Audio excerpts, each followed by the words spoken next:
Bonjour à tous, alors aujourd'hui donc épisode 2 de l'émission Le retour du cinéma chinois en Chine.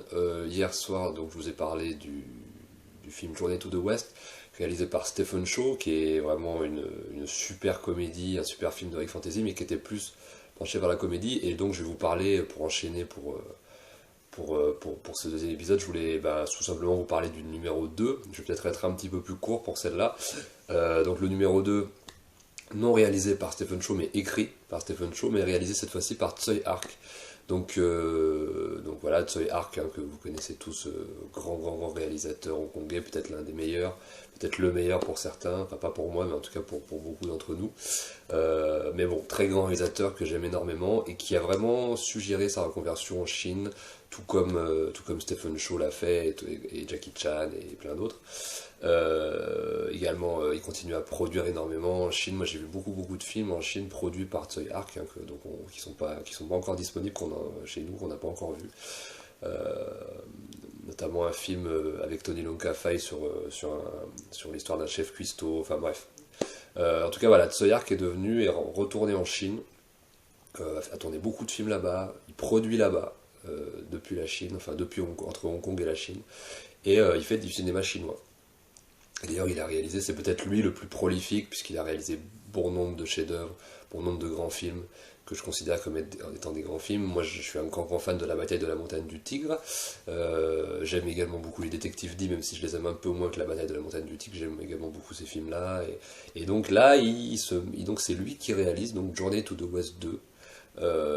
Donc écrit par Stephen Chow, et là le film a un ton radicalement différent puisqu'il est moins axé sur la comédie et plus axé sur le grand spectacle, et notamment sur la relation entre le moine et donc le maître du roi singe et Sun Wukong, le roi singe. Tout le film est basé sur leur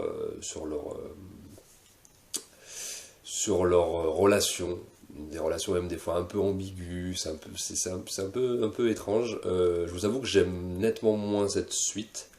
On a vraiment l'impression que c'est limite une histoire d'amour entre le moine et le roi singe. C'est un peu bizarre, c'est un peu ambigu. Je pense qu'il y a un message un peu caché de la part de Tsui Hark. Donc moi je suis un peu moins fan, mais après c'est quand même un très bon film, et surtout par rapport au spectacle qu'il propose, c'est tout simplement hallucinant. C'est-à-dire que là où le premier, Journey to the West, nous proposait un spectacle de très bonne facture et très cool et assez hallucinante, et notamment à la fin, comme je vous l'ai expliqué hier, le principal attrait du film, comme c'est un Stephen Chow, reposait quand même énormément sur la comédie. Et moi, c'est vrai que j'aime beaucoup Stephen Chow. Je préfère limite Stephen Chow que Tsui Hark, mais ça c'est personnel.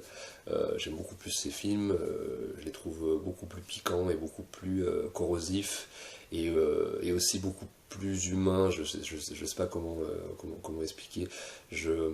Voilà, mais c'est ma sensibilité. Je préfère Stephen Chow, et je préfère ce que fait Stephen Chow en Chine que Tsui Hark. Mais ça, c'est encore autre chose.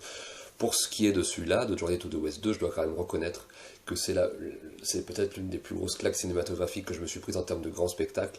Et là, hier, je vous ai dit que pour Journey to the West, j'avais l'impression de regarder un Dragon Ball au cinéma. Là, vraiment, on y est. On est dans Dragon Ball au cinéma. On est même limite dans Dragon Ball Z des fois. Enfin, c'est hallucinant. Combat d'énergie, combat de boules de feu, le singe à la fin, Sun Wukong qui donc se transforme en gorille géant avec son bâton allongé sur son nuage, qui fait les trucs de fou, qui combat des monstres, des démons, enfin c'est absolument hallucinant en termes de grand spectacle.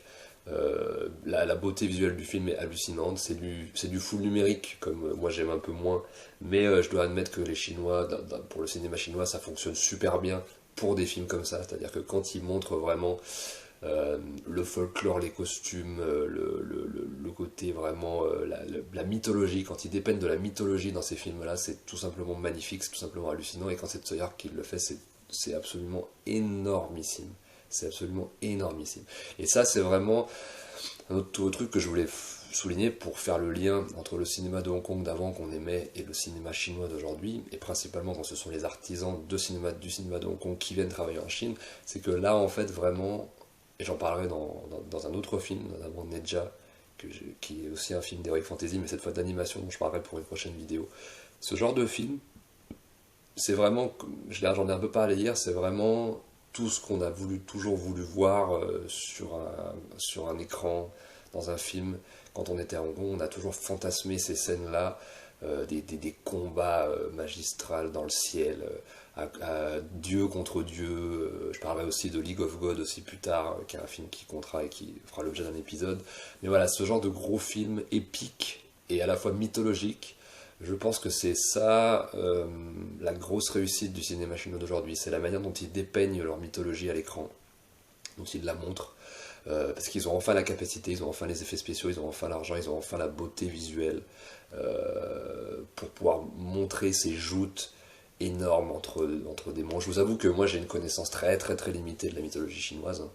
Je suis français, je suis européen et j'ai donc une connaissance plutôt de la mythologie grecque, des mythologies européennes. Mythologie chinoise, j'avoue que je suis un petit peu largué, j'ai des références par-ci par-là. Par rapport à certains films que j'ai vus, notamment hongkongais, c'est vrai que les films de Hong Kong m'ont beaucoup appris sur la mythologie chinoise, mais je me suis un petit peu renseigné sur d'autres mythologies, mais c'est très très très fourni. Je connais évidemment un peu le roi singe, un peu Nedja, un peu des personnages comme ça. Et la Chine a vraiment, depuis quelques années, cette envie de dépeindre de remettre au goût du jour toute cette mythologie et tous ces personnages. On fait souvent la critique de la Chine comme quoi c'est un pays communiste qui fait table rase du passé. C'est pas vrai du tout. En fait, c'est totalement faux. Ça, c'est encore une légende. C'est-à-dire que ils parlent de leur histoire mythologique, de leur mythe et même de leur passé, même de leur dynastie, etc. Moi, j'ai des amis chinois, ils connaissent les dynasties. La plupart, pratiquement tous mes amis chinois connaissent les dynasties sur le bout des ongles. Hein. Ils connaissent toutes les dynasties par cœur, etc.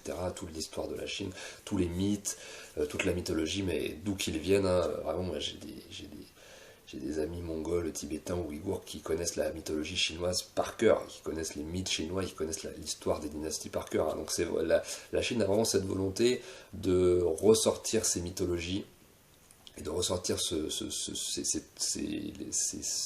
passé donc, lié au monde de la tradition, au monde féodal, depuis toujours en fait, hein, en tout cas, pas depuis toujours en Chine continentale, mais depuis ces 10-20 dernières années, ils font des films wuxiapian, ils font des films d'heroic fantasy, et ils n'hésitent pas à convoquer leurs anciennes mythologies et leurs anciens mythes et à les dépeindre à l'écran. Et je trouve que c'est ça qui est vraiment très très très très beau. Moi, c'est le genre de film que j'aime beaucoup, des films comme Journey to the West 2. Genre, je parle pas vraiment beaucoup du film. Le film est très bien. Vraiment, il faut vraiment vraiment le voir en termes de spectacle et en termes, que je vous ai dit, de la manière dont ils montrent cette mythologie à l'écran. Enfin, on a vraiment, ils ont vraiment ils ont enfin les outils nécessaires pour dépeindre cette mythologie comme des tableaux vivants animés sur grand écran. C'est absolument magnifique. Moi, je trouve personnellement que c'est vraiment magnifique. Et Journey to the West 2, même si, donc, pour finir là-dessus, j'aime moins le ton. J'aime moins le ton du film. En plus, c'est pas les mêmes acteurs que dans le premier film. J'aimais beaucoup mieux les acteurs. Il y avait notamment Wang Bo, qui est un acteur que j'aime beaucoup, qui a une tête, un visage très particulier, et qui là est remplacé par un autre acteur, mais dont je ne me souviens pas le nom, mais c'est un jeune acteur. En fait, tout le casting du premier est remplacé par des jeunes acteurs de premier plan, un peu beau gosse, un peu, un peu lisse, que j'aime pas trop moi personnellement dans le cinéma chinois. Je dois quand même admettre que je m'y connais moins en cinéma chinois qu'en cinéma de Hong Kong. Donc mes connaissances sont assez limitées. Moi, c'est des films que j'ai vus parce que on est dans l'époque charnière où Hong Kong passe à la Chine par rapport à son cinéma et par rapport à d'autres choses, mais là on parle de cinéma. Et donc moi, je connais moins les acteurs, je connais moins les réalisateurs, je connais moins en fait le cinéma chinois.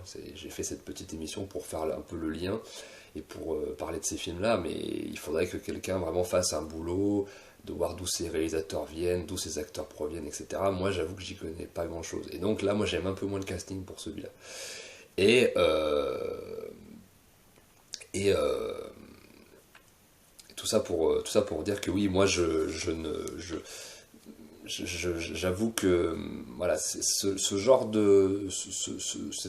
comment expliquer, je sens le souffle du cinéma de Hong Kong arrivé en Chine donc par le biais de Hong Kong, mais pour l'instant, je trouve que sans les Hongkongais, les Chinois, voilà, sont vraiment au tout début de l'arrivée de grands réalisateurs, de grands films ou de grands acteurs. Pour l'instant, c'est quelque chose que je connais assez mal et je pense que ça va arriver dans les 10-20 prochaines années. Je pense que dans les 10-20 prochaines années, on va voir arriver, émerger des grands réalisateurs, des grands acteurs. Mais pour l'instant, on est encore, je trouve, au début. Et l'attrait principal, c'est le fait que Hong Kong a insufflé vraiment cette énergie et ce savoir-faire au cinéma chinois. C'est ce que je pense.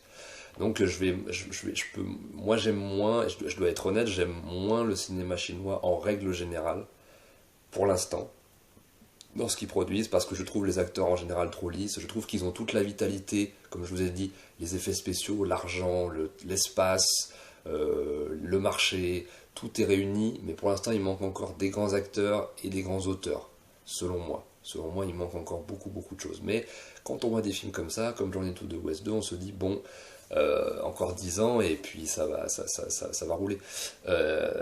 Voilà, donc c'est à peu près tout ce que je voulais dire sur le film. Et aussi une petite précision, parce qu'on m'a demandé si ma chaîne allait parler du...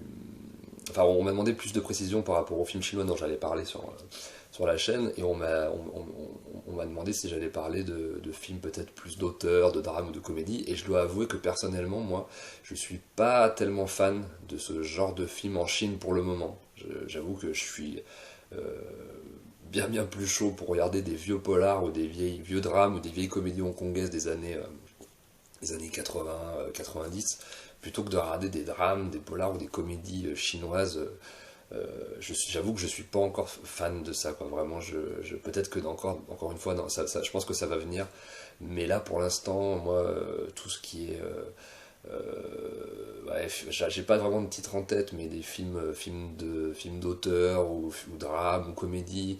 Moi, je peux citer par exemple un film comme Détective Chinatown Detective, je crois, quelque chose comme ça, qui est une série avec Wong Bao-kyung, qui est un acteur que j'aime beaucoup pourtant, mais j'aime pas du tout, voilà, je suis pas du tout fan. Il y a plein de films chinois dont je suis pas du tout fan.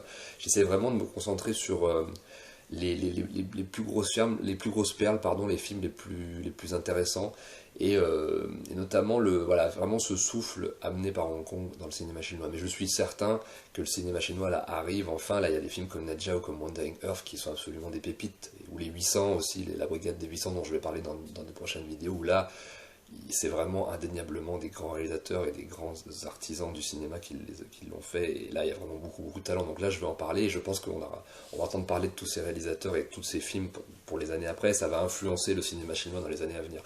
Pour l'instant, je constate que pour moi personnellement, les films les plus intéressants sont les films faits par les artisans de Hong Kong, et que la Chine est en train d'apprendre en fait de ces artisans-là et de ce savoir-faire-là, et que ça va progressivement retourner en Chine de manière complète avec le temps. Et voilà, donc c'est à peu près tout ce que je voulais dire. J'oublie toujours de dire des trucs, mais voilà. J'en parlerai peut-être dans mes prochaines vidéos. En tout cas, voilà, Journey to the West. Si vous voulez voir Dragon Ball sur un grand écran, enfin, sur un grand écran, sur un écran, si vous avez la possibilité de le voir sur un énorme écran, franchement, avec une qualité de ouf, n'hésitez pas, parce que ça mérite vraiment le coup d'œil, hein. C'est vraiment un film à voir sur très grands écrans avec un bon matériel. Tous ces films chinois là qui sont produits, il faut quand même préciser que c'est des films qu'il ne faut pas voir sur un écran de PC, hein, ou sur un écran de portable, hein. Il faut vraiment les voir sur un gros téléviseur avec du gros son, voire sur un rétroprojecteur en 3D pour les films de Tsui Hark, ou en 4K. Enfin, faut vraiment essayer de vous les procurer. C'est très difficile je sais que c'est très difficile à se procurer en France, mais j'aimerais beaucoup, je lance un appel, que des gens qui aiment ces films comme moi puissent les sortir dans des bonnes copies, dans des bonnes conditions, voire dans des beaux coffrets. J'aimerais beaucoup, vraiment, je lance un appel à des gens, parce qu'il y a tout un travail à faire là-dessus. Et voilà, donc voilà, Journey to the West 2, réalisé par Tsui Hark, écrit par Stephen Chow. Voilà, super film, Dragon Ball-like, film à grand spectacle, tout ce qu'on a rêvé de voir quand on voyait des films hongkongais quand on était gamin. Voilà, et c'est enfin disponible, donc courez le voir. Moi j'aime un peu moins que le premier, je préfère le premier parce que je préfère Stephen Chow, mais ça c'est personnel. Voilà. En tout cas, voilà. Je vous embrasse, merci de m'avoir écouté, vive le cinéma chinois et vive la France. Bye.